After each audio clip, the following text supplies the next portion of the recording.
Jin Yu Jin San Pemage Sardong Pola Yatsen Chögin Yudrum Ye Pemajun Eje Sudrang Kordu Kandro Mampe Kor Je Je Je Sudandrum Che Jinje Lapche Jesus Song Guru Pema Sije Hum Warjen Yuje Lum Jen San Pema Ge Sardong Pola Yat Sen Chung Yin Yudrum Ye Pema Jung Ne Je Sundrang Kordu kandro mampe kor che che je sudadrupchi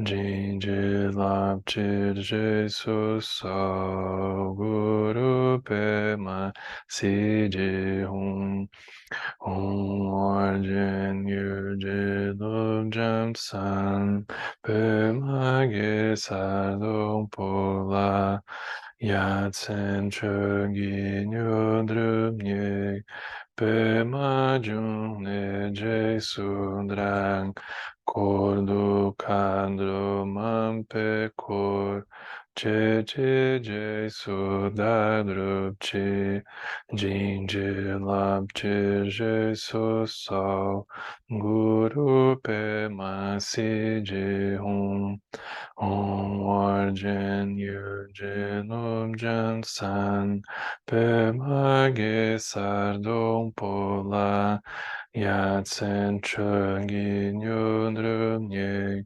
Pema Jung Ne Je Sundrang Kordu Kandro Mampe Kor Che Che Je Sudandru Che Jinje Lapche Jesus Sao Guru Pema Je Hung Sanje Chodan Sochi Chodan La Jan Cho Bandu Dai Ni Chap Sochi Dagi Jin Soji Peso Nanchi Drola Pinchi Sanje Dropacho Sanje Chodan Sochi Chodan La Jan Cho Bandu Dai Ni Chap Sochi Dagi Jin Soji Peso Nanchi Drola Pinchi Sanje Dropacho Sanje Chodan Sochi Chodan La Jan Cho Badu Da Ni Cha Sochi Dagi Jin Soji Peso Nanchi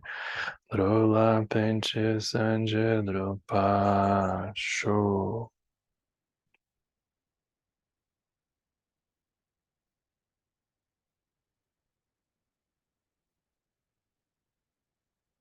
Nesse texto do Trungpa Rinpoche, a gente está fazendo uma transição de olhar o tema dos relacionamentos, desejo, paixão, amor, apego, relações em geral, para o tema como é que a gente lida com dinheiro. Só que a ponte que vai juntar esses mundos é a ponte do nosso karma familiar, que é o título desse capítulo, que é um dos mais interessantes de todo o livro, porque ele mostra que tanto a relação que a gente tem com o tema do dinheiro, a forma como a gente lida com o dinheiro, seja uma forma controladora, gastadeira, não importa, ela é profundamente condicionada pela forma como a gente estabelece relação com os nossos pais, ou como a relação com os nossos pais acabou sendo estabelecida e como que a gente acaba passando isso adiante também para quem vem depois da gente, né? Então, ao invés de colocar energia em ficar dando conselhos de educação financeira para nós, né? Trungpa Rinpoche vai olhar para como que a nossa relação com os nossos pais ou com os nossos filhos se estabelece. A partir disso, ele vai dizer que a gente vai começar a curar o nosso karma com o dinheiro. Nosso karma, que é um karma muito neurótico, né? Vocês vão ver aqui, né, na página 163, só para a gente voltar um pouquinho e isso contextualizar com o que a gente vai seguir olhando hoje, né? Ele diz assim: um fato que é interessante, os problemas com os nossos pais, eles também estão ligados, os problemas com o dinheiro ou com o karma com o dinheiro, né? Os problemas que a gente tem com os nossos pais, eles, de um modo geral, respingam no assunto dinheiro, né? Então ele diz assim: pode-se dizer que 25% ou até mesmo 50% do karma que a gente tem com o dinheiro, ele está vinculado ao relacionamento com os nossos pais, seja a educação que eles deram aos filhos, ao modo de se relacionar com os filhos nas situações da vida. E a nossa neurose nas situações que envolvem o dinheiro, ela deriva em parte da nossa neurose no relacionamento com os nossos pais. Então aqui ele vai propor um trajeto muito improvável da gente começar um processo de cura, ou que a gente começar a trabalhar a nossa relação com o dinheiro, que é a gente curar a nossa relação com os nossos pais, ou de alguma forma a gente jogar luz na maneira como ela aconteceu, ou na verdade na maneira como ela acontece para nós. Porque não é alguma coisa do passado, mas é alguma coisa que está 100% viva hoje. Seja na forma que a gente se manifesta, seja nas lembranças que a gente traz, nos traumas, nas imagens e assim por diante, né? Se não é alguma coisa que passou, mas é alguma coisa que está viva. Então ele propõe um percurso improvável e muito bonito. Então ele diz assim, ao mesmo tempo, né, por causa disso, a situação com o dinheiro, ela fica muito mais dura e muito mais difícil de resolver, porque não é uma questão matemática, né, ou uma questão de esperteza, mas aqui ele está olhando para um processo que é muito mais profundo. Então ele diz, no geral, a nossa relação familiar com o dinheiro, ela é uma coisa muito forte. E a atitude básica que as pessoas assumem com o dinheiro, ela parece ser transmitida entre as gerações, século após século. Então é provável que as neuroses que a gente sente por dentro de nós na relação com o dinheiro, ela em certa medida seja parecida com as neuroses que os nossos pais ainda manifestam ou manifestavam, e que isso vem dos nossos avós e bisavós, e aquilo vem vindo numa espécie de telefone sem fio, assim, né? Em que aquilo vai se contando um para o outro e vai se preservando, depois tu passa, preserva, e assim aquilo vai indo numa espécie de reação em cadeia, né? Então é uma árvore genealógica curiosa de olhar, né? Então ele diz assim, enquanto outros aspectos da relação dos pais com os filhos podem ser remanejados, de uma maneira ou de outra, o dinheiro parece permanecer um ponto inflexível. Outras coisas podem mudar, mas a atitude para com o dinheiro em geral, ela é deixada intacta, e assim ela é transmitida de geração em geração. E uma abordagem muito antiquada se eterniza.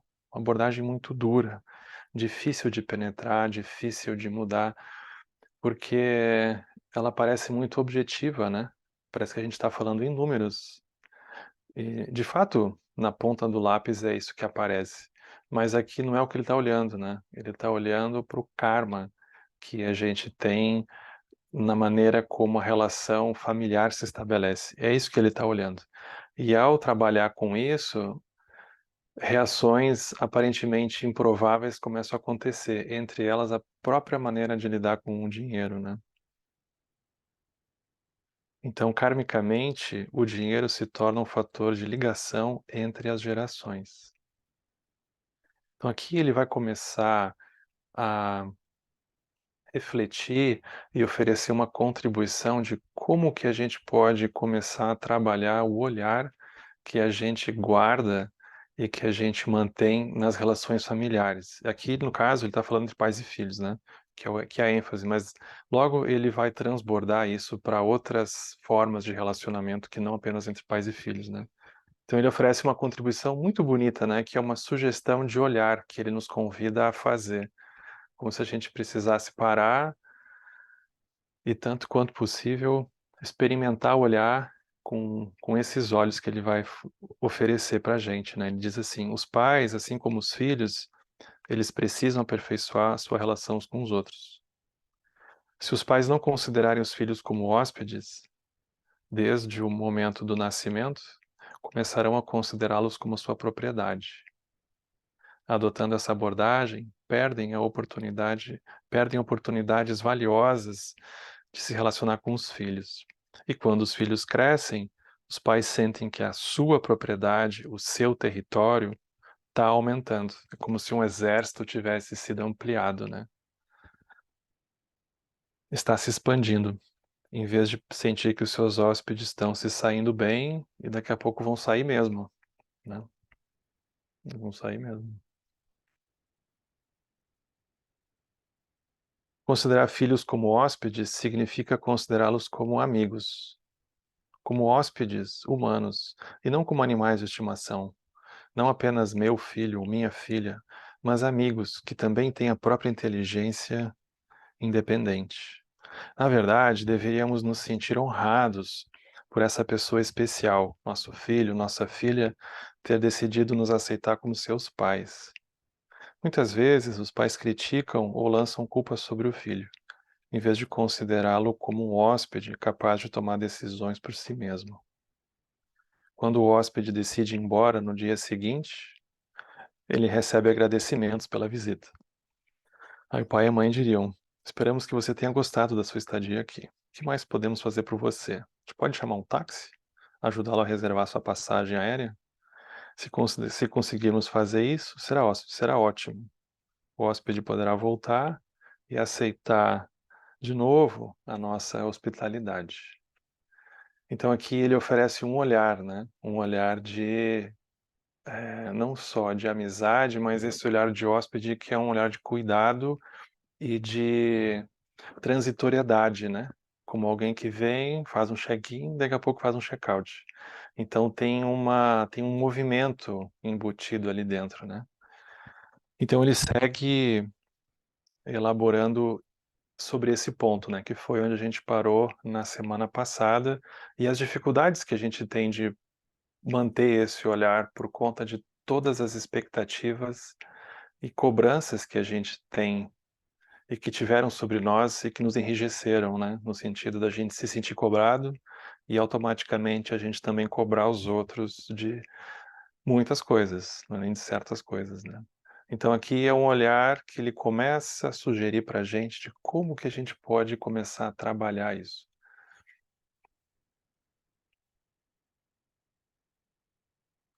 Então isso aqui é um pouco do contexto que a gente olhou, né? Com relação ao texto mesmo, a gente parou no final da página 167, que é onde a gente vai de fato continuar agora olhando, né? Que ele vai, no último parágrafo ele diz assim: a gente não pode negar a continuidade biológica.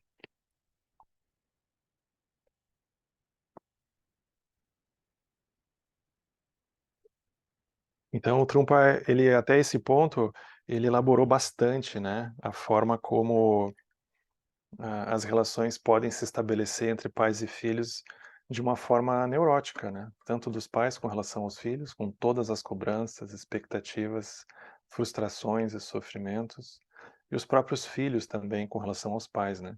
Então ele vai seguir um pouco abordando isso agora, né?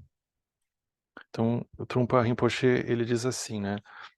Nós não podemos negar a continuidade biológica entre as gerações de pais e mães para filhos, né? Você pode lidar com essa continuidade na base do orgulho e da obrigação. Aqui é um pouco a imagem forte que a gente tem também dessa coisa de ser do mesmo sangue, né? Então, a continuidade biológica para nós, ela é intensa nesse sentido também, né? Como se fosse uma coisa genética, né? Então, a gente pode lidar com essa continuidade na base do orgulho e da obrigação, ou levando-se em consideração o contato direto entre as pessoas. O que que seria manter essa relação pura e simplesmente na base do orgulho, por exemplo? Então, o orgulho é dizer: veja que filho bom eu gerei, que bonito. Obrigação é dizer: eu preciso me relacionar com meu pai, porque, enfim, ele é meu pai. Isso é obrigação. No entanto, ambos os lados podem fazer diferente, eles podem abordar a relação de uma forma mais direta. A continuidade entre as gerações existe e você não precisa ter medo de que ela desapareça. É impossível perdê-la. Ela existirá para sempre, em qualquer caso. E isso pode ser a base para vocês se tornarem bons amigos e a base para uma bela amizade. Mais ou menos assim, não tem como devolver esse tipo de relação que já existe. Então dá para relaxar um pouco, porque ela já está ali, ela já está dada, né? Então não precisa ficar lembrando. Que ele quer tirar um pouco esse peso, né? A gente não precisa ficar relembrando, falando, reforçando, porque aquilo já está ali. Então, se a gente tem isso como a terra, dá para relaxar, dá para despreocupar, ao invés de ficar constantemente lembrando, né? Porque aí vira uma obrigação. Então ele diz assim: a situação kármica é a fonte de todo o tema que nós estamos discutindo. Como filhos, agora a gente olhando para nós como filhos, nós temos uma ligação e uma relação kármica com os nossos pais. Assim como uma ligação e uma relação neurótica kármica com o dinheiro. E a situação kármica é a razão pela qual nos encontramos em situações inevitáveis. Se você for hábil, se você for altruísta, deveria pensar um pouco no relacionamento com seus pais, tentar se entender com eles, tentar ver com clareza a situação deles e compreendê-los. Porque é uma relação que é inescapável, né? Não tem como não olhar para ela. Então, ainda que no início aquilo não surja, ela vai aparecer, é inevitável, né? Então, aqui o Trumpa está dizendo para a gente não deixar de olhar e da gente olhar com cuidado. Em alguns casos, os pais terão preconceito contra você como seu filho, sua filha, e não lhe darão ouvidos. Mas em outros casos, eles se esforçarão para entender e para aprender, e tentarão se interessar pelos seus problemas.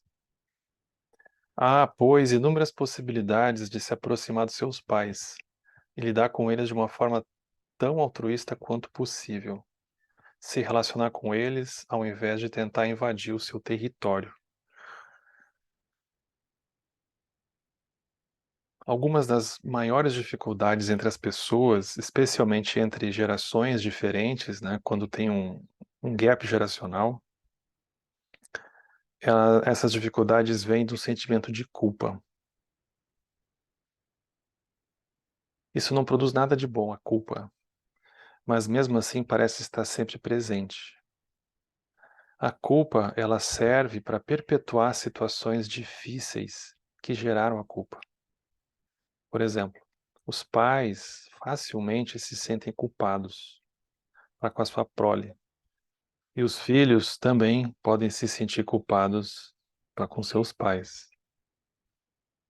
É o próprio Sansara, né? Um fica culpado por causa da relação com o outro, né? As duas pontas têm sentimento de culpa e aquilo não sai do lugar. É muito impressionante, né?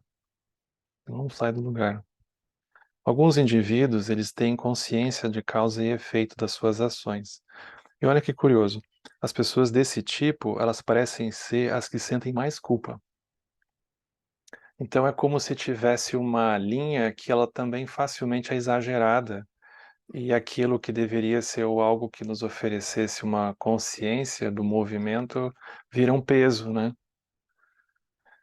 Então, o fato da gente se dar conta do resultado das ações pode virar um fardo de repente, e aí vira uma culpa, porque é como se a gente descobrisse que não tem ação perfeita e que não tem ação em movimento que não vai produzir um tipo de incômodo, porque não tem como não produzir um tipo de incômodo.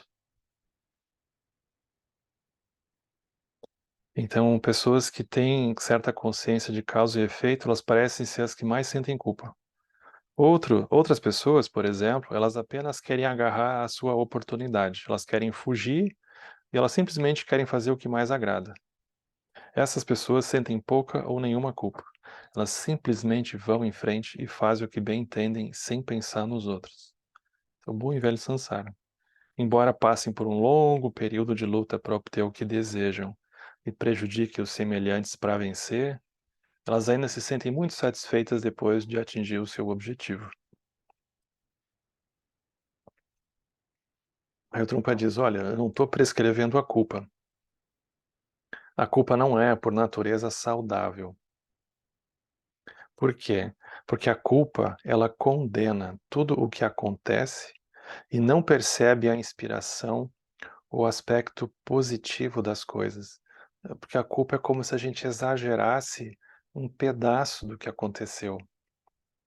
E, e, e essa, e esse processo da gente exagerar um pedaço, ele escurece um monte de outras coisas que também aconteceram.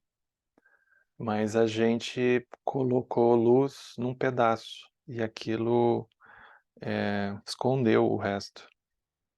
Aí ele faz uma afirmação que é bem forte. Ele diz assim: não raro a consciência da culpa, o sentimento de culpa, ele vem de um ódio que a gente pode ter por a gente mesmo, uma condenação de si próprio,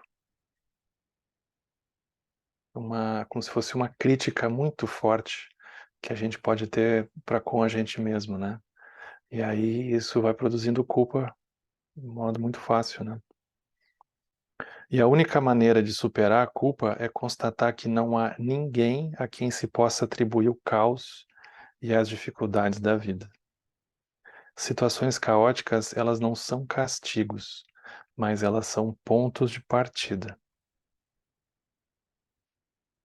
Essa frase aqui também a gente recorta e bota na geladeira, né? Situações caóticas não são castigos, elas são pontos de partida.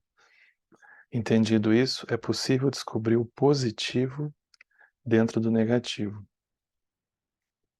Por isso que Metabhavana é tão importante, a gente fazer Metabhavana para a gente mesmo. Porque Metabhavana para a gente mesmo alivia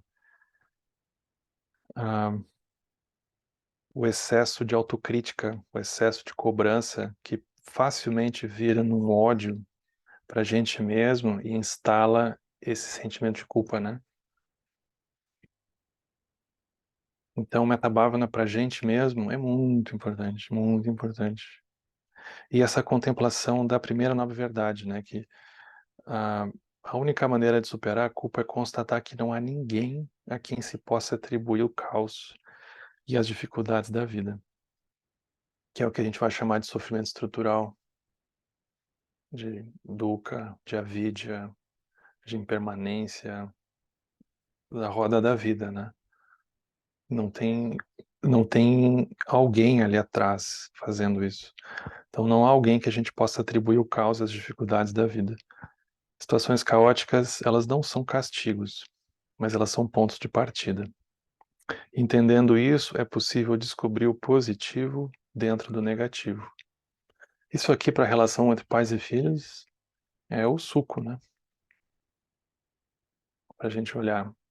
Então aqui ele também está oferecendo um ambiente para a gente olhar de novo para essas relações, né? Que é uma forma da gente se perdoar e perdoar eles.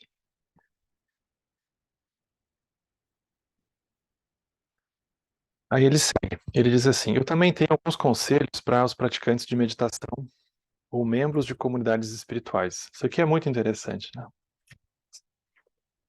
Então o Trungpa diz assim: o Buda, ele exigia que os seus discípulos, eles obtivessem a permissão dos seus pais para se tornarem monges. Isso é um aspecto histórico da época do Buda, né? Como é que era na Sangha do Buda. Hoje, por exemplo, Trungpa falando, né? Eu não creio que um adulto jovem, ele necessite da permissão dos seus pais para meditar ou para pertencer a uma comunidade espiritual. Mas ele deve, cedo ou tarde, falar para eles sobre o caminho que escolheu. A gente tem que reconhecer que o karma dos nossos pais precisa ser levado em conta pelos praticantes. Se você tentar explicar aos seus pais por que você está envolvido com meditação, talvez descubra que eles não conhecem muita coisa sobre o assunto de meditação. Isso pode se aplicar a qualquer pessoa, na verdade, com quem você tente conversar sobre a sua prática. Muitos mal-entendidos resultam da falta de conhecimento, da falta de informação sobre o que a meditação é na realidade. Bom, todo mundo que já tentou contar para algum parente o que anda fazendo no centro budista já coletou relatos, assim, os mais variados, né? Porque o céu é o limite, assim, né? Quanto à criatividade das pessoas de imaginar que diabos que é a meditação, né? E o que pode acontecer com a vida de alguém que começa a fazer isso, né? A pessoa logo imagina que nós vamos estar vendendo incenso no centro da cidade daqui a pouco, né? E por aí vai. Então, muitos mal-entendidos resultam da falta de conhecimento, da falta de informação sobre o que a meditação é na realidade. Nessa área, comunicação às vezes é difícil. O mal-entendido pode vir de você ou dos seus pais. Aqui, eu fico imaginando também o público que assistia o Trungpa Rinpoche nessa época, né? Nos anos 70, um bando de hippie majoritariamente jovem naquela época, né? Todos ou na faculdade ou recém-saídos, num contexto bem específico, né? Então, ainda que eles não tivessem entrando no caminho monástico, porque realmente não era a proposta do Trungpa, mas de alguma forma ele via que tinha uma espécie de rebeldia envolvida ali, de querer de alguma forma escapar da relação familiar, da relação com os pais, de tentar também se provar no mundo, tentar se estabelecer de alguma forma, de eventualmente excessivamente criticar os pais ou a família e assim por diante. Agora que encontrou o Buda vai então fazer a coisa dar certo. E aqui o Trungpa ele estava antecipando já um processo de reconexão que inevitavelmente o caminho vai precisar oferecer, né? Então aqui ele aparentemente coloca só entre relação com os pais, mas aqui a gente pode pensar nas pessoas próximas, né? Que essa comunicação ela vai precisar acontecer de alguma forma. Por exemplo, o mal-entendido da nossa cultura, na verdade, é supor que a espiritualidade significa abrir mão automaticamente das coisas do mundo, que devemos fugir do mundo e absorver-nos num estado de bem-aventurança e felicidade. Se nós dissermos isso aos nossos pais, não estaremos fornecendo a eles uma informação exata. E esse é um problema educacional da nossa parte, uma inabilidade de se comunicar, né? Aqui não é nem só com os pais, é com qualquer um, na verdade, né? É uma inabilidade. É como comunicar isso. Outra abordagem errada é, embora sendo insuficientemente conhecedor e experiente, você deixar seus pais na ignorância e fornecer para eles apenas uma lógica básica com que eles possam se relacionar. Porque você pensa que eles ficarão mais felizes se eles tiverem uma lógica simplista para seguir, uma ideia qualquer de meditação. Como se desse até uma preguiça de explicar, eles não vão entender, não adianta. Então, não tem nenhuma busca de uma habilidade de oferecer algum cenário minimamente interessante para eles pensarem. Então, você fornece um ponto de apoio de ignorância. Talvez nem tenha interesse em entrar nisso. Na verdade, você permite que a sua própria ignorância se transforme no ponto de apoio para eles. Então, isso não é legal. Sempre que alguma coisa é misteriosa ou está além da sua compreensão, você imediatamente volta ao estado mental originalmente confuso. E é isso que você compartilha com eles. É uma questão de comunicação, mas mais do que isso, é uma questão de cuidado com as relações, né? Ele não está dizendo para as pessoas fazerem meditação, ele não está nos oferecendo o fato da gente convidar eles para irem no SEB, por exemplo, mas como é que a gente compartilha isso que talvez seja um aspecto importante das nossas vidas, né? Então, Trungpa fala, olha, ao iniciar a prática da meditação, talvez não seja oportuno você contar à família o que você está fazendo, caso o ambiente não seja totalmente receptivo. Mas essa não deve ser considerada uma situação permanente. Se os filhos não puderem discutir o assunto com seus pais, então Amigos seus talvez consigam explicar tudo, porque os pais costumam ser mais tolerantes com os amigos dos seus filhos, às vezes, do que com os próprios filhos, né. Então, a gente pode pedir ajuda para os universitários, alguém próximo, assim, que possa, intermediar também, né, caso seja uma situação difícil, né, que ele fala.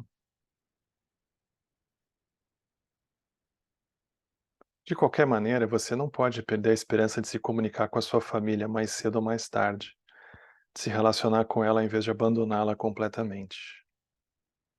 Você deve insistir em manter o relacionamento. Até porque não existe ex-relacionamento, né.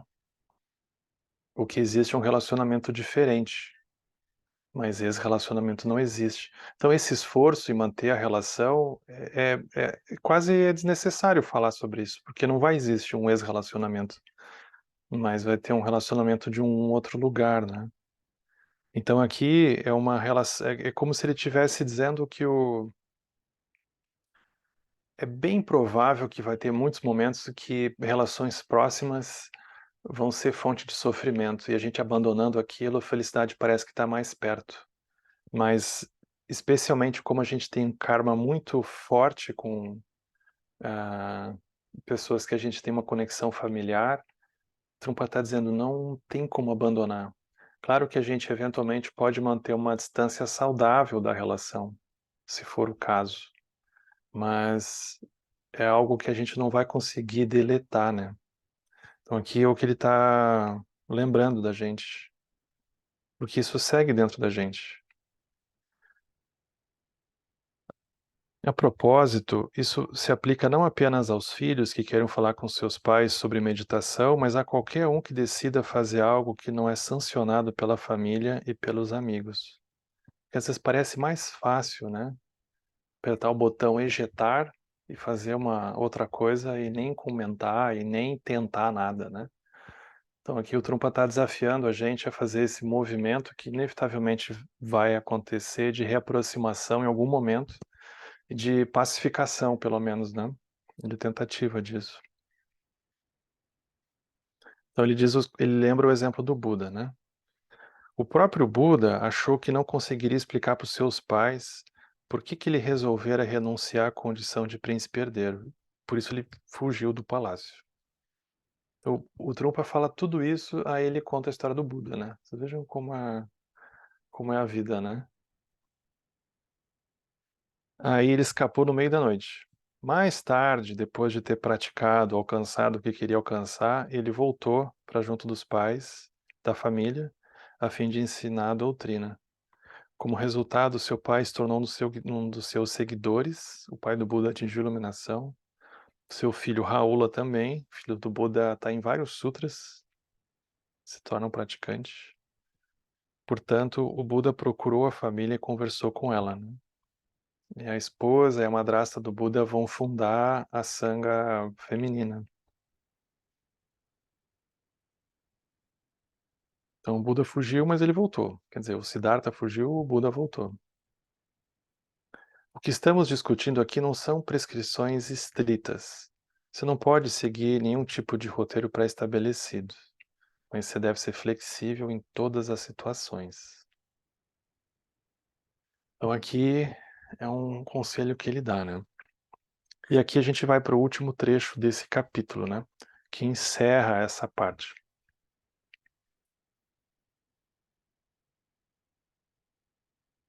Que é que o Trumpa volta para o tema dos relacionamentos.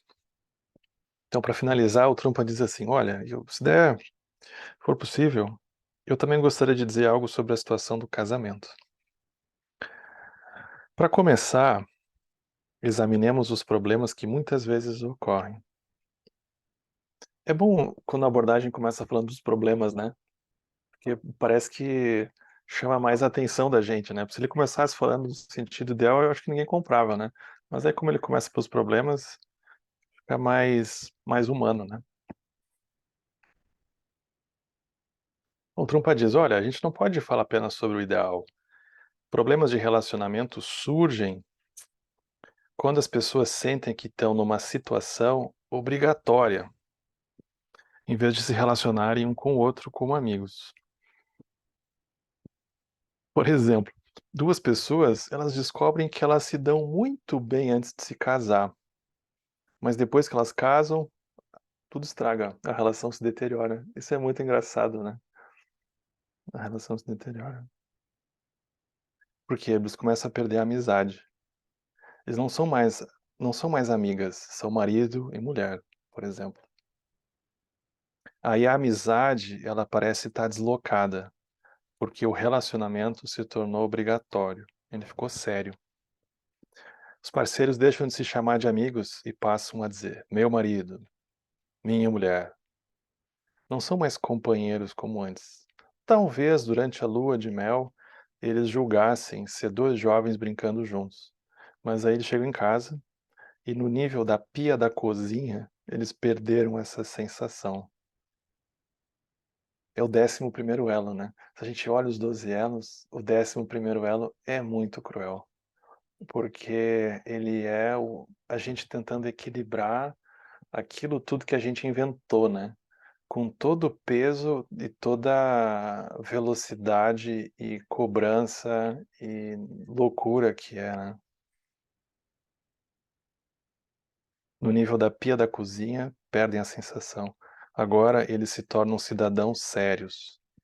Começam a exercer a sua vontade, sua força de vontade, a sua convicção para conservar o casamento, trabalhando com dedicação e levando a coisa toda muito a sério.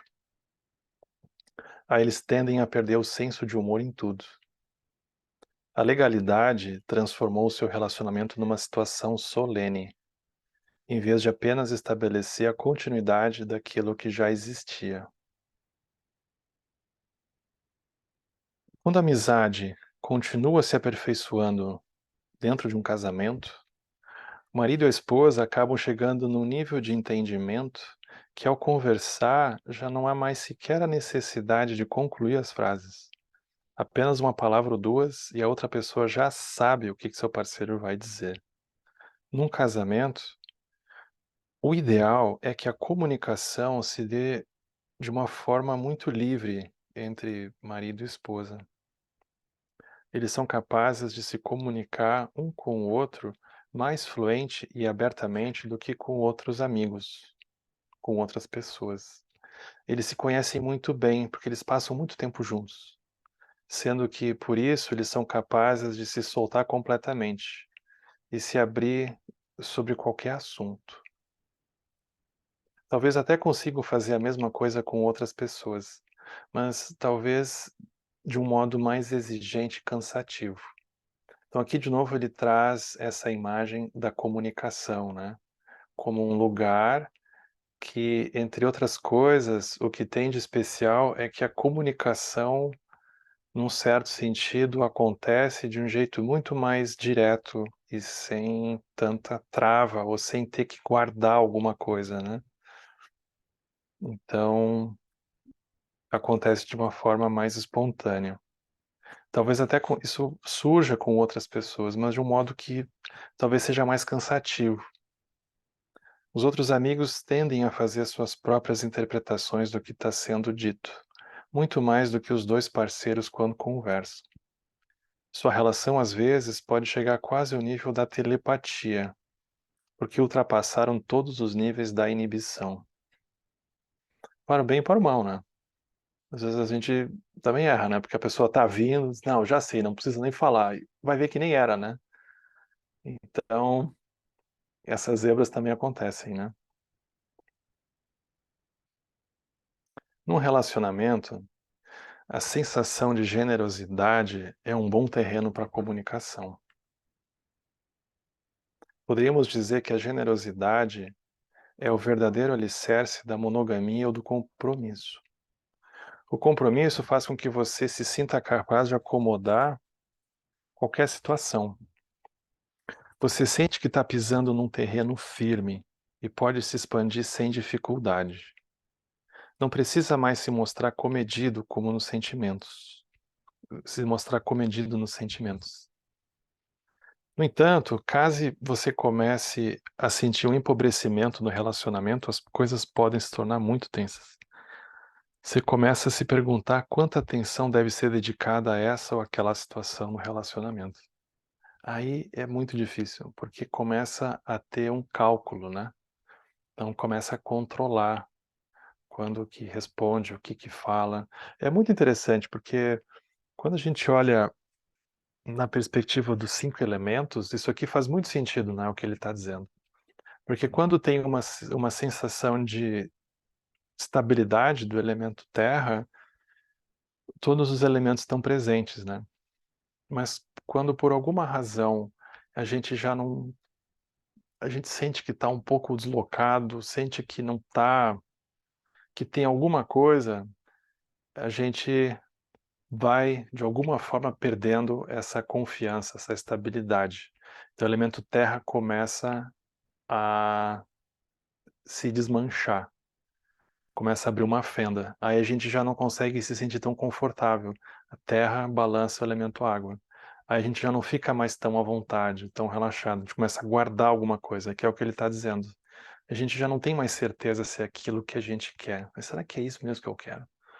Aí o elemento terra, colapsa, um pouco que seja.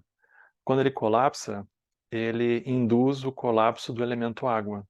Aí a gente já não fica tão à vontade. A gente começa talvez a controlar o que que fala, o que que não fala, o que que expõe, o que que não expõe, o que que responde, quando responde, vai ficando estranho. Isso vai baixar o fogo. Aí o fogo vai desaparecendo, vai ficando morno. Quando o fogo desaparece, a empolgação desaparece. Aquilo vai ficando já mais pesado. Quando a empolgação desaparece, o brilho desaparece. Aquilo que a eletricidade desaparece. Então, do mesmo modo que a gente olha a dissolução dos elementos no processo da morte, no processo do adoecimento, a gente vai vendo isso nas relações também. Os elementos, eles são o que mantêm as coisas, não só do corpo físico, né? Mas mantém tudo, na verdade, né? Então, essas qualidades, elas estão presentes mesmo aqui. O que ele está falando, numa outra forma, é a gente perceber a dissolução dessas qualidades dos elementos num processo de perda de fluidez de comunicação, né?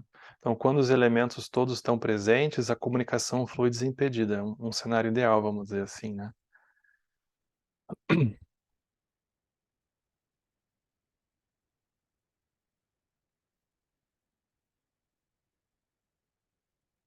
Então ele diz, olha, por exemplo, o compromisso pode produzir generosidade e abertura. Você compartilha suas experiências sem achar que está fazendo um grande favor ao outro. Não se sente nem derrotado e nem ameaçado pelo cônjuge. Sente-se seguro, porque sabe que não tem nada a perder. Então, elemento terra, né? Elemento terra está presente. Em consequência, também não tem nada a ganhar, porque as coisas são como são. Esse é o sentido maior da generosidade. Num casamento, dois indivíduos compartilham um terreno comum. Quando um dos parceiros tem problemas, o outro ajuda. Quando os parceiros se ajudam um ao outro, preservam o terreno comum do relacionamento. Há quase uma sensibilidade computadorizada num bom casamento. Quando um dos cônjuges está em apuros, o outro corre para ajudá-lo a resolver o problema. O voto em algumas cerimônias de casamento é pro melhor ou pro pior, na saúde e na doença. Você promete que vai cuidar da outra pessoa e aceitá-la como seu marido ou esposa. Você jura que vai cuidar de todo o ser da outra pessoa e se responsabilizar pelo seu bem-estar. Se você estiver numa posição melhor do que a outra pessoa, se ela achar em um estado de, se ela se achar num estado de baixa energia e a sua energia estiver normal, você a influenciará ou ajudará ela a trazer para o seu nível. A ideia é que se influenciem de maneira sadia. No entanto, conforme sabemos, o casamento pode se tornar um local completamente diferente disso e criar um padrão no qual, quando a outra pessoa está deprimida, você se aproveita disso para criticar, para culpar, para cobrar, para confundir ela, para se cansar. Para mim, isso não é bem um casamento. Quem sabe quem está se aproveitando de quem? É aí que surge o problema. Um dos cônjuges acha que está num nível mais elevado que o outro. começa a jogar um jogo, né? Que é mais equilibrado mentalmente. E por isso força o seu jogo. Então aqui o problema é que começa a rolar um jogo. Aí o jogo estraga tudo. Esse jogo ele pode prosseguir indefinidamente e levar ao rompimento. Como eu já disse, num casamento saudável, numa relação saudável, as pessoas não se relacionam particularmente como marido e mulher. Num casamento verdadeiro, você aceita outra pessoa como uma amiga bonita e comunicativa, e ela faz a mesma coisa. Então, quando vocês têm um filho, vocês consideram como seu primeiro hóspede. Tem de alimentar e vestir esse hóspede, criá-lo e educá-lo. Vocês são um anfitrião e anfitriã. Eis o ideal. Aí ele para por aqui, no ideal, né? Ele não, o que vem depois, ele não avança, né? Mas ele já falou aqui nesse capítulo, né? E ele vai retornar também, porque a gente vai, na verdade, agora entrar de maneira mais nos próximos capítulos, né? A gente vai entrar de uma forma mais direta também na questão do dinheiro. Vai voltar o tema das relações kármicas, né? Isso vai voltar, porque isso penetra, né? Então aqui ele jogou um monte de coisa para a gente olhar dos karmas familiares, né? Seja a relação com pais, seja a relação com os filhos, seja relações afetivas, né? E ele traz esse olhar de comunicação e amizade. Ele vai mostrando como é que a seriedade vai destruindo as coisas, né? E esse olhar de hóspede também, que é super bonito. Oi, Francisco, eu não estou te ouvindo. Oi, Henrique. Agora sim. Oi, pessoal.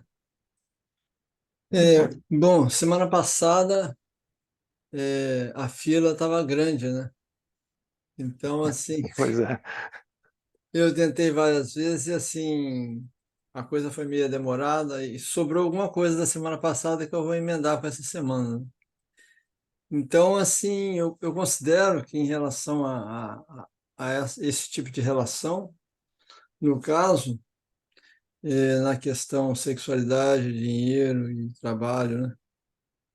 É, nas famílias há um padrão, né? Um tipo de educação que a gente recebe, né? Que vai interferir em cada um desses itens, né? Uhum. E assim, psicologicamente falando, eu acho que a questão do dinheiro, ela pode interferir diretamente na questão sexual, que ela pode retratar toda uma patologia É. sexual baseada na questão do dinheiro e vice-versa. Uhum. Porque você pode estar ligado também na questão sexual de uma forma reprimida, cautelosa, defensiva, falsa, que Uhum. também reflete na questão financeira e no trabalho. E também você pode também se relacionar no trabalho, no caso, né, principalmente se você estiver se relacionando com outras pessoas, eh, reproduzindo no trabalho a sua relação com a sua família, com todas as suas neuroses dentro de casa, principalmente se a família for um pouco grande. Então fica uma situação meio complicada, eu gostaria que você até falasse alguma coisa a respeito, porque eu vejo que, mesmo com essa visão ampla, extraordinária do Trumpa, é quase impossível você fazer a coisa funcionar de maneira unilateral, né? Porque você pode, por exemplo, fazer uma terapia até excelente, né? Um trabalho num determinado nível bem abrangente, e de repente você passar a se relacionar com uma pessoa totalmente igual um paralelepípedo, né? Que não rola, né? Uma pessoa quadrada e que não tem jeito mesmo, né? Só com a marreta. E então, assim, eu acho que essa questão é delicada no sentido de como lidar com isso, né? Porque à medida que o mundo progride e há o progresso em todos os sentidos, na tecnologia e tudo mais, isso não anda, né? As pessoas estão Pois é. cada vez mais frustradas, castradas, reprimidas, indefinidas. Então, é uma situação bastante complicada, né? É. E eu acho que as relações elas se mostram cada vez mais doentes, tanto que o nível de suicídios aumentou, o nível de separações conjugais aumentou também, divórcios, né? Pessoas querendo ter uma relação totalmente descompromissada, né? Então, tem várias questões que estão envolvidas nisso aí. Quanto à questão espiritual, por exemplo, achei interessante, né, que de certa forma, tive a sorte que meus pais eles tinham uma certa cultura que me ajudou bastante. Então, eu com 15 anos eu já lia Hermann Hesse. Então, quer dizer, a coisa não foi tão impactante, porque às vezes algumas coisas que eu lia, meu pai também lia, né? Uhum. Isso me ajudou. Mas, vendo, por outro lado, as pessoas que eu convivia, eu via que as pessoas tinham grande dificuldade, né? Até o que eles deveriam ler era controlado, né? Era controlado. Tinha certas esposas que o marido controlava o tipo de livro, o autor que deveria ter na estante, né? Porque aquilo poderia gerar muita liberdade em determinado sentido, né? Então, é essa a minha colocação, e se você tiver alguma coisa para falar a respeito, eu ajudaria um pouco. É que o Trump está tentando dar uma força para a gente aqui, né? Ele não está dizendo que tem como consertar, assim, que não vai dar problema, porque se a gente conseguir encontrar um jeito de namorar e não ter frustração dentro, vocês me contem, porque tá todo mundo procurando a resposta disso, né? É muito impressionante, porque é um campo tenso, né? O que o Trump está dizendo é que a relação que a gente tem ah, afetivamente com o trabalho e com o dinheiro, elas são regiões que elas concentram muito samsara dentro, elas têm muita energia dentro, né?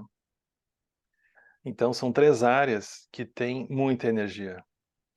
E tu não sabe necessariamente distinguir, isso que tu trouxe é muito importante. Tu não sabe distinguir quando é que termina uma região e começa a outra, né?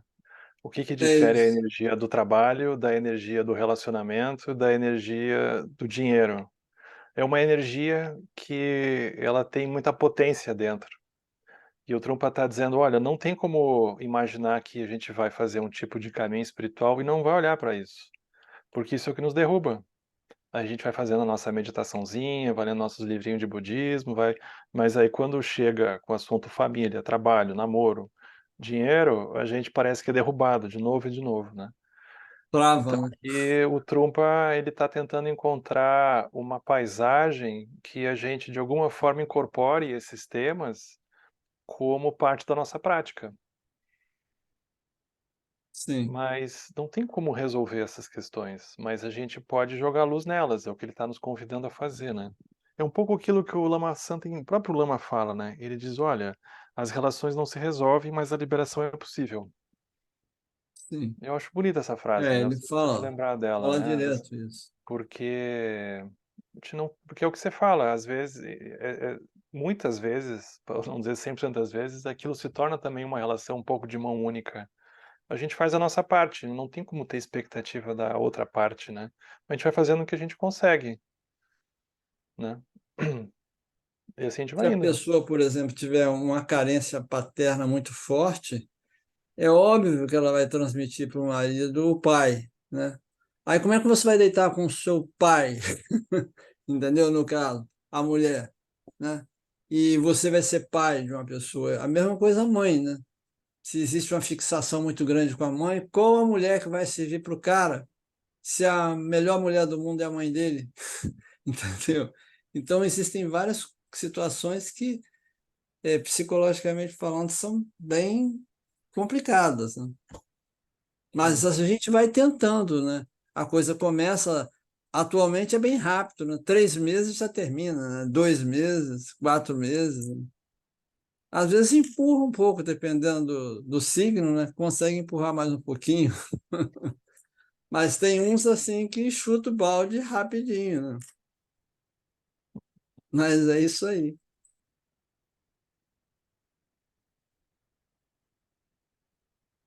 Obrigado, Bem, Henrique. obrigado, Francisco. Oi, Elisa. Oi, ah, uh, esse texto me tocou muito hoje, porque, enfim, eu tô passando por várias questões, assim, Uhum, principalmente relacionadas a filhos, né? Mas que eu não posso falar agora, porque meus filhos estão em casa. uhum, Mas uma coisa que eu achei muito, assim, que eu queria dividir com vocês, que eu achei muito interessante, essa questão do karma familiar, né? Casualmente, ontem eu estava numa festa de família, da família que eu não, da parte do meu pai que eu não visitava há milhares de anos. Tipo assim, milhares de anos eu digo, tipo, sei lá, desde que meu pai faleceu, talvez. 30 anos. E aí eu fui ontem lá e tal. E é muito impressionante, assim, que eu fiquei muito impressionada e muito tocada, porque eu lembro, assim, que quando eu era criança, eu sempre dizia que eu nunca seria igual ao meu pai. Eu sempre tinha isso na minha mente, assim, eu não vou ser como meu pai. E aí, ontem era impressionante, porque eu sou a cara do meu pai, né? Eu sou muito parecida fisicamente com ele. Tanto a parte do rosto, quanto a parte, enfim, da estrutura física mesmo, né? Não puxei pela família da minha mãe, que são todos magrinhos e pequenos. Mas, assim, uma coisa que eu achei muito interessante é que o meu pai, por um tempo, ele foi professor. E eu acabei sendo professora, né? Depois de muito tempo, assim, eu não fiz licenciatura, mas eu acabei me encaminhando para docência. O meu pai, ele adorava pássaros, e hoje eu sou observadora de aves. E o meu pai era fotógrafo, e hoje eu também, né, tenho como hobby a fotografia. Então, eu fiquei muito pensando, assim, muito ontem, porque as pessoas iam perguntando, assim, o que tu faz? E aí eu ia dizendo o que eu fazia, né, tipo, todas as meus javalis, e as pessoas olhavam, nossa, mas tu é igual ao teu pai, tu é igual ao teu pai. Enfim, né, o karma é foda, a gente não foge dele, não adianta tentar, gente, a gente não tem, a gente tem que aceitar que dói menos, né, e fazer isso de uma forma melhor, assim, né, mais lúcida. Mas enfim. uhum. Essa é só a superfície dos meus problemas, tá? Porque eu tenho uns bem mais cabeludos, que o Henrique sabe. Legal. Obrigado, Elisa. Oi, Sebastião. E aí, Henrique, beleza? Tudo bom? Bom, é, uma coisa, né, que é a relação nossa com, com o trabalho de dinheiro, né, que colocou a questão dos karmas, né? Na verdade, assim, o que eu vejo essa relação nossa com o trabalho de dinheiro, né, é um ponto de avidia, né, e um karma coletivo, né? Porque a gente simplesmente pula dentro da vida e segue um script. Olha, você tem que, né, namorar, estudar, namorar, casar, ter filhos, continuar trabalhando, trabalhando muito, e aí chegar num determinado momento. E a gente simplesmente vai e entra. E nisso, né, de olho fechado. Ah, então, esse karma coletivo leva a gente também a ter uma visão estreita das relações, né? No casamento. E é interessante que o Trump está colocando uma posição, né? Como se mostrasse um caminho dentro da situação da sociedade como um todo, hoje atual, né? Para que a gente amplie um pouco a visão e saia desse karma coletivo, né? Porque se a gente for olhar historicamente, o casamento, né, ele começou através da junção utilitária, né, entre famílias, isso por volta de 4.500 antes de Cristo, né? Ele tem registro de 2.500 antes de Cristo e só teve uma relação, né,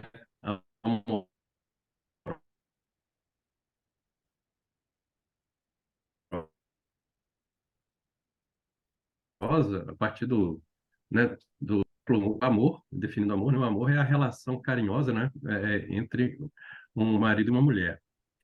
A internet está instável. É, e aí a gente segue, né, esse script, né, sem saber. E trazendo um paralelo, é, na relação, né, de casamento, é interessante também que, né, por exemplo, os tupinambás têm outra relação de casamento, né? Eles tinham o cunhadismo, então pegavam uma pessoa estranha de uma outra tribo, chegava, ele, é, a- as, mu- ah, ele se relacionava com várias mulheres porque eles se sentiam felizes, porque ele tendo relação com cada mulher, né, na tribo, ele era irmão de cada um, era cunhado de cada um. Então ele passava a pertencer a um grupo, era uma forma de integrar ele ao grupo, né, aquela pessoa que veio de uma outra tribo. Então, assim, né, só dessa relação.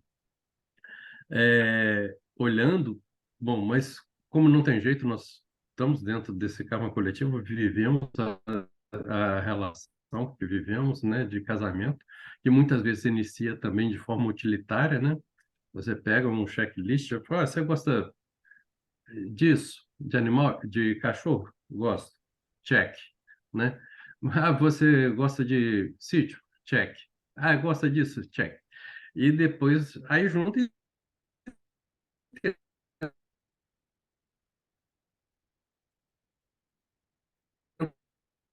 tenta ver se A gente deu não tá te certo, ouvindo agora, porque, Sebastião. né, Cortou um pouco. e não leva essa relação, né? Uhum. É, minha internet está instável. Mas assim, a relação de casamento começa também, né? Hoje, fala, não, vou seguir o script, aí você encontra uma pessoa, né? Aí você chega e faz uma lista, né? Um checklist. Ah, você gosta disso? Você gosta de bicho? Gosta. Um check. Você gosta de sítio, de terra? Gosto. Check. Aí você dá uns itens, né? Que você vai conversando, vai absorvendo, fala, não, tá batendo, tá dando match. E aí junta a casa e segue a vida, né? E continua a prolifera a perpetuação, né? E aí tem filhos, e aí a gente falando dos filhos, né? Que a gente traz do karma, né? É claro que do ponto de vista genético é indiscutível, mas as ações, né? Olhando para esses pontos, né? Que a gente busca no outro, né? De atitudes, de gostar, não gostar e tudo, é, nós olhamos para os nossos antepassados, avós, pais, né? Dois, avós, quatro, bisavós, tataravós, tetravós, quer dizer, em 5 gerações, nós dependemos de 32 pessoas, e isso em menos de 100 anos. Você considera a geração antigamente, né, que as pessoas casavam com 16, 18 anos. Tinham filhos já com essa idade.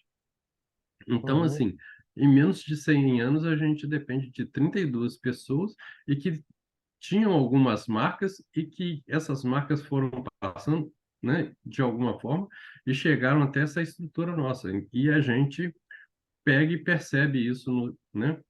E Uhum. acaba repetindo. Ah, e aí você tem seus filhos, né? Você falou da relação de orgulho, né?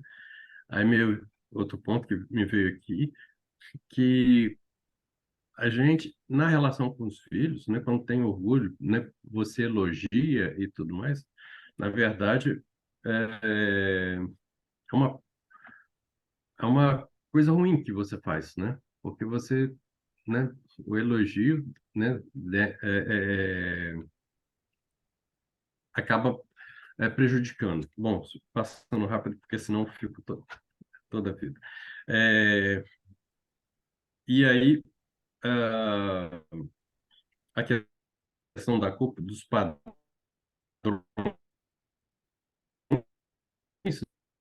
né? Aí você olha, vê alguns padrões, e aí quando você enxerga que existe um... Alô? Tá travando um pouco. A gente está te ouvindo, mas às vezes Alô? trava um pouco no meio da tua frase. Minha internet está ruim hoje, o dia inteiro. Eu moro na roça, né?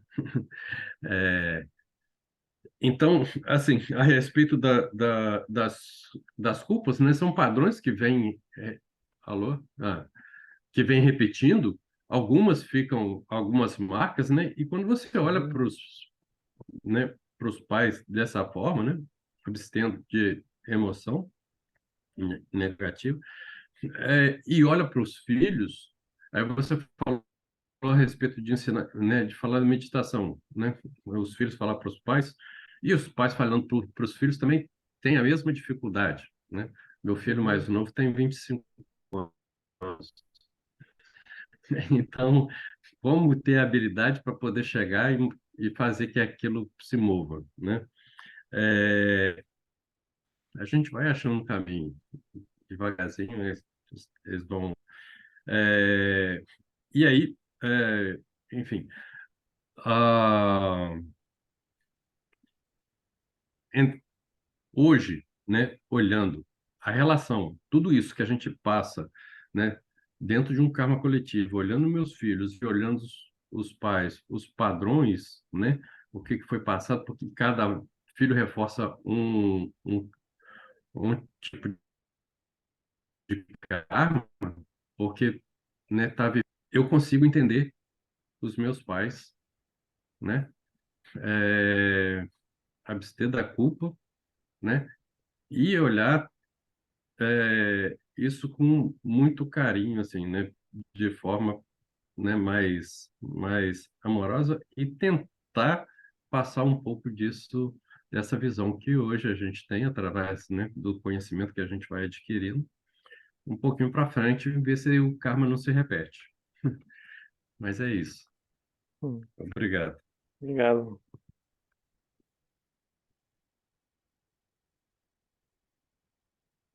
Fala, Érica. Oi, Henrique. Oi, gente. Boa tarde. É sempre muito. Vocês estão me ouvindo? Super bem.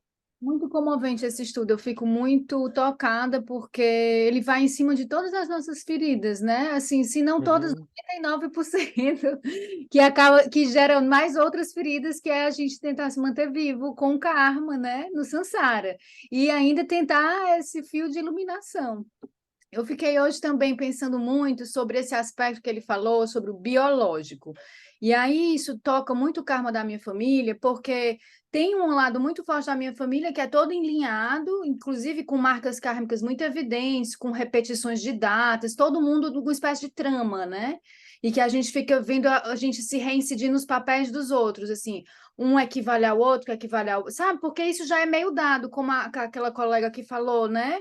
Acho que era a Elise que falou que ela é igual ao pai. Às vezes esses papéis já são dados, assim, sem ser por ações que a gente nem se identifique, mas que os outros identificam na gente, só por um simples padrão de comportamento, né? E aí eu queria entender um pouco, se você pudesse falar sobre essa questão da biologia, porque eu tenho irmãos adotivos, e aí essa é a primeira pergunta, sobre essa questão da biologia. E outra era te perguntar porque eu inventei uma prática, Henrique. Eu inventei uma prática assim mensal. Eu vou lá no cemitério, aí levo a cabeça de um Buda, aí faço umas práticas lá no meio do cemitério. E porque foi um espaço de muito bloqueio, assim, eu passei 30 anos sem ir nesse cemitério, aí essa prática já se tornou muito efetiva, que tipo 15 dias depois eu comecei essa prática, a minha tia morreu, aí lá fui eu pro cemitério, eu disse, gente, ainda bem que eu comecei essa prática, porque se fosse 15 dias, né, se eu não tivesse feito, eu ia ter passado 30 dias e 15 dias sem ter passado, sem ter entrado aqui. E isso eu já observei com essa prática do cemitério, muitas coisas se reorganizando no karma da família. Teve gente que veio lá nos confins do Rio Grande do Sul para essa tumba desse cemitério e se deparou com a cabeça do Buda, aí ficava perguntando, que cabeça é essa? Aí, essa é a cabeça do Buda. Então, assim, eu acho que é uma prática efetiva, mas às vezes eu me sinto meio profanando, assim, sendo uma profana do Dharma, né? Porque, tipo, eu levei o Dharma lá pro cemitério, então parece uma coisa meio doida. Eu queria saber um pouco, eu nunca conversei assim sobre, eu só falo que eu faço essa prática, mas eu queria saber um pouco o que você acha, se eu sou realmente uma praticante profanando o Dharma ou se está tudo certo com a minha prática de limpeza pelo cemitério. Como é que é essa prática? Você leva literalmente uma cabeça do Buda, de uma estátua, e você bota em cima de um túmulo lá? Como é? Sei lá, já ficou lá desde a primeira vez, já botei a cabeça lá, aí eu me conecto com essa cabeça quando eu estou fazendo prática em outros cantos, ela já virou um ponto de conexão, aí eu levo a sadhana e faço a prática do puja lá, faço um puja, aí eu Você faz um endereço, puja. aí eu queimo incenso, eu faço todo o ritual, como se eu estivesse no templo aí do Caminho do Bem, mas eu não estou, eu estou no cemitério.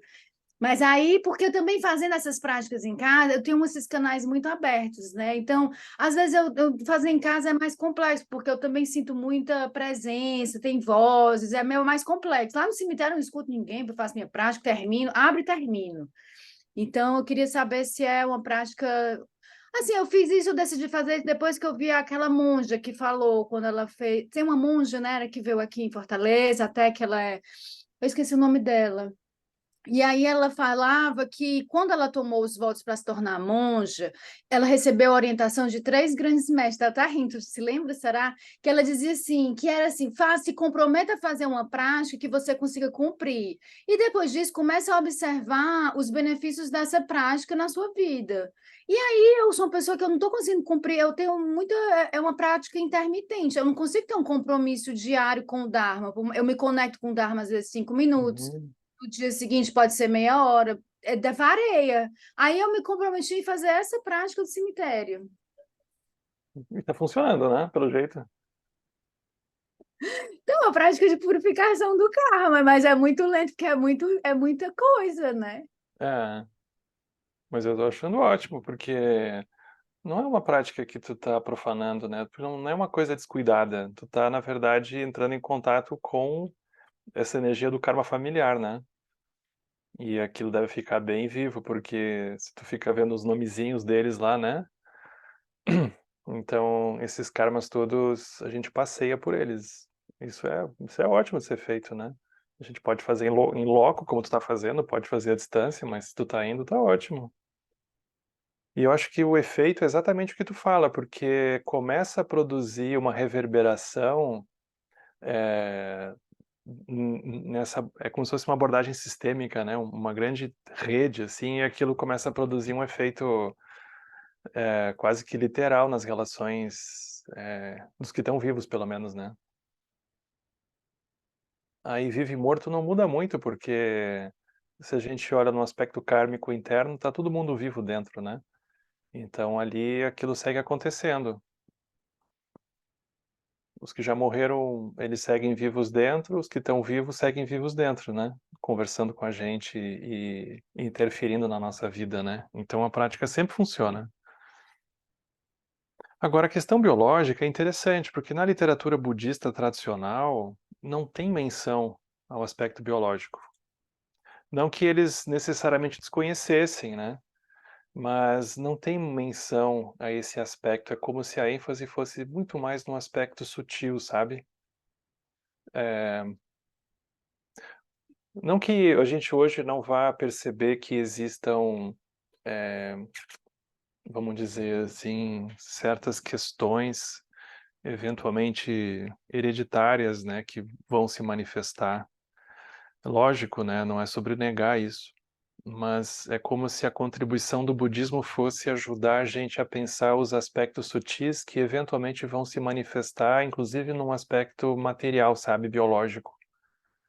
Como que certas emoções, elas vão se tornando tão intensas, a gente vai gerando tanta identificação com elas por tanto tempo, que aquilo acaba ganhando uma forma, um corpo, e acaba interferindo no corpo, na saúde, de fato, sabe?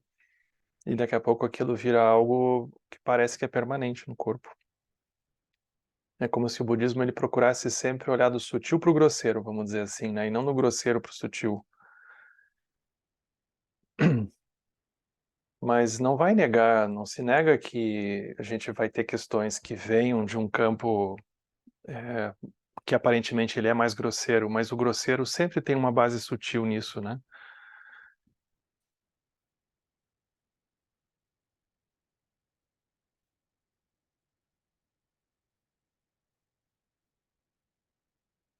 No caso tradicional, que é um aspecto bem asiático, na verdade, né? Eles às vezes olhavam, por exemplo, a pessoa como uma.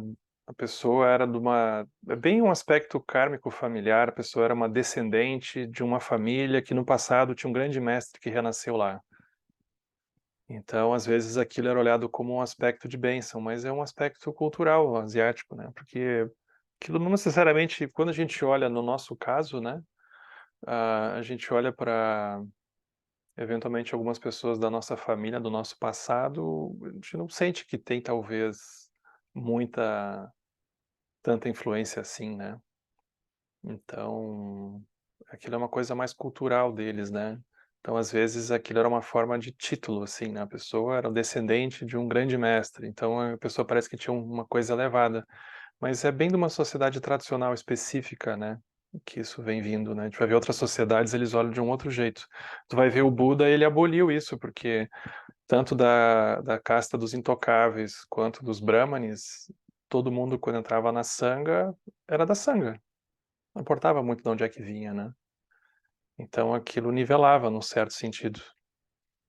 Então a gente sente isso, né? É interessante porque a gente vai se encontrando em sanga, por exemplo, essas questões elas parecem que não são as mais importantes para nós, né? A gente sente que o que é importante é como é que está a nossa motivação, a nossa conexão, a energia para praticar, para olhar as coisas. A gente sente que isso que é o que importa, né?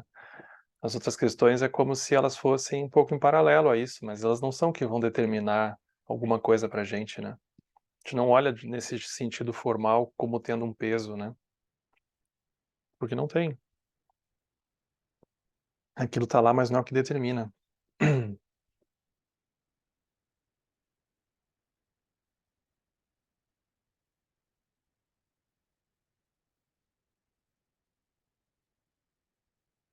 Tanto é que no caso do budismo tibetano, ah, as pessoas elas não necessariamente vinham de famílias em que os pais eram mestres, né? Tu vai ver a história do Dalai Lama, os pais dele eram pessoas super simples, eram camponeses, né? E aí nasceu o Dalai Lama lá no meio. Ele não era de uma família rica tibetana, por exemplo, de uma família que tinha um histórico, assim, não tinha. Então não tinha uma coisa, vamos dizer assim, sanguínea que determinasse o praticante ou como é que aquilo iria acontecer, né? Isso no budismo nunca foi visto dessa forma, né? Tem uma exceção que é a exceção do Sakya-Trizin. Então, o Sakya-Trizin é a única exceção que eu conheço em que aquilo acontece de uma maneira a sucessão do Sakya-Trizin é sempre na mesma família. E a explicação que eles dão é que para tu nascer filho naquela família, tu tem que ter um mérito gigantesco e ninguém duvida que, de fato, a pessoa é uma, vamos dizer, um mestre. No caso, é uma coisa patriarcal, né? São sempre homens nesse caso específico, né? Tem mulheres também, que não chegam a assumir o cargo de Sakya-Trizin, mas estão ali na família, né? Uma das 5 grandes dakinis do século XX, ela veio aqui ao caminho do meio, ela veio ao Brasil, né? Que era Jetsun Kushuk Rinpoche. E ela era uma grande mestra. Ela deu iniciação para o Chagdo Rinpoche. Chagdo Rinpoche considerava ela uma das mestras dele, né? E ela era dessa família do Sakya-Trizin, ela era irmã dele. Então é o único caso que a gente sabe no Tibete de que quem nasce ali, pronto, né? Mas outro dia eu vi o Dzongzar Rinpoche falando sobre isso, né? Ele diz, não, mas é que ali a pessoa nascer, a pessoa tem um karma, eles dão uma explicação sutil, né? A pessoa tem um karma, vamos dizer, de vinculação meritória ali, para nascer naquela família, vamos dizer. É o único caso que eu conheço, é do Sakya-Trizin, né? Dessa família. O Henrique, tu resto, depois escreveu o nome dessa mestra aqui nos eu, comentários. eu escrevo aqui, Jetsun Kushuk. Eu não sei se ela está viva ainda, porque faz tempo que ela veio aqui. E eu fiquei, em algum momento também desse estudo, eu fiquei um pouco inquieta, porque parece que a gente vai estar sempre envolvido com esse karma dessa família, a gente não vai se livrar tão cedo, é isso? Não, Mas, a tipo, gente troca, a gente troca de família, pode trocar, troca. eu posso no futuro, dependendo dos meus méritos, nascer numa família toda budista, já nascer, já servindo ao mundo. Se Posso? tu pega a matemática tibetana, a gente já foi parente, Érica. Todo mundo aqui já foi parente, já foi mãe, já foi filho uns dos outros. A gente só não lembra, mas a gente já foi. Porque eu acho complicada essa questão quando ele fala. Eu entendi essa questão da permissão para ser monge, no sentido de que as crianças eram muito cedo levadas para os É. mosteiros, né? E que precisava, tipo assim, né? Estava entregando um filho para um mosteiro que. Mas, tipo assim, no caso da gente, que a gente é adulto, que a gente, né, já estamos aqui, estamos Uhum. vinculados, querendo se desvincular e resolver. Então, até que ponto também é determinante esse juízo, né? Porque são esses juízos assim que são muito sobre as nossas identidades, assim. Porque se essa pessoa for ficar presa num pai que não quer jamais que o filho seja monge, sei lá, que tem uma prática espiritual, vai lá, tá lascado a pobre dessa pessoa, né? É. Não, a pessoa vai, ela segue a sua vida, mas ela faz a distância.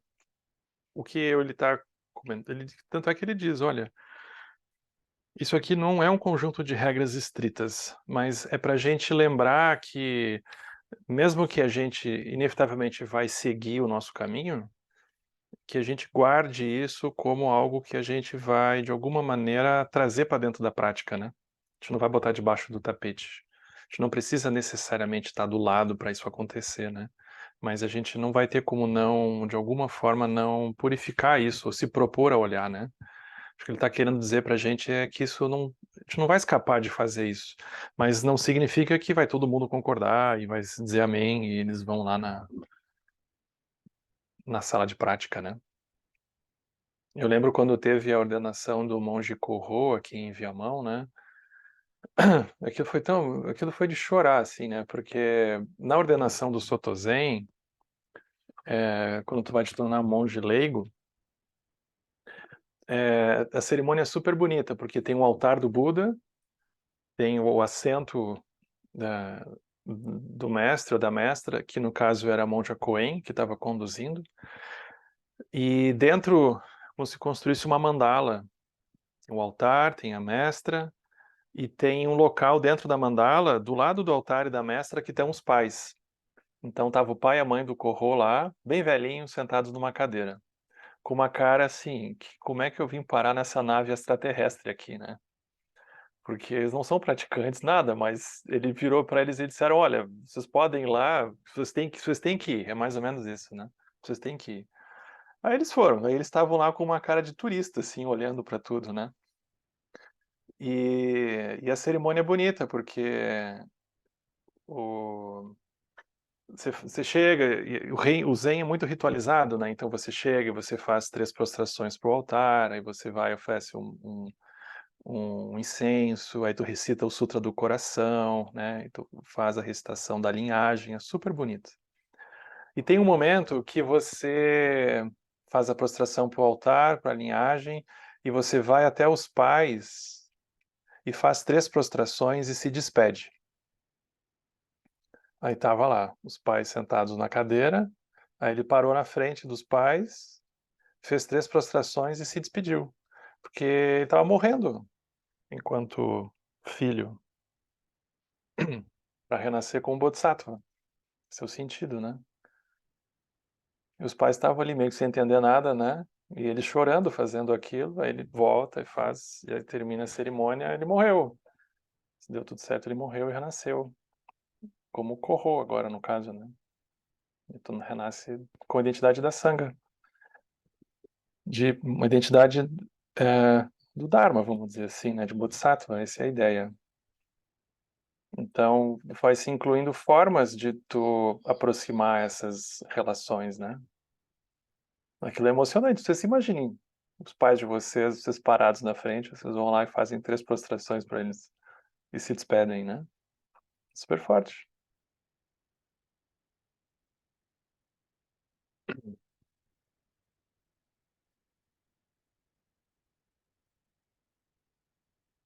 caso, os dois estavam vivos na época, né? Isso faz tempo, isso já tem uns 15 anos, eu acho.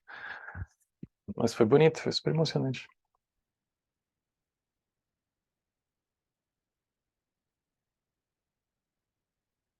Oi, Francisco. Só para complementar isso que você acabou de falar sobre o monge Corro, eu acho que é importante para a gente se tornar pai e a gente deixar de ser filho, sabia? Porque senão a gente vai sempre olhando para trás e nunca vai conseguir ser pai. Hum, Só isso. faz sentido. Obrigado.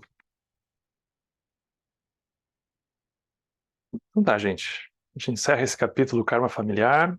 Semana que vem a gente muda de assunto um tanto. Então, obrigado. A gente vai fazer a dedicação.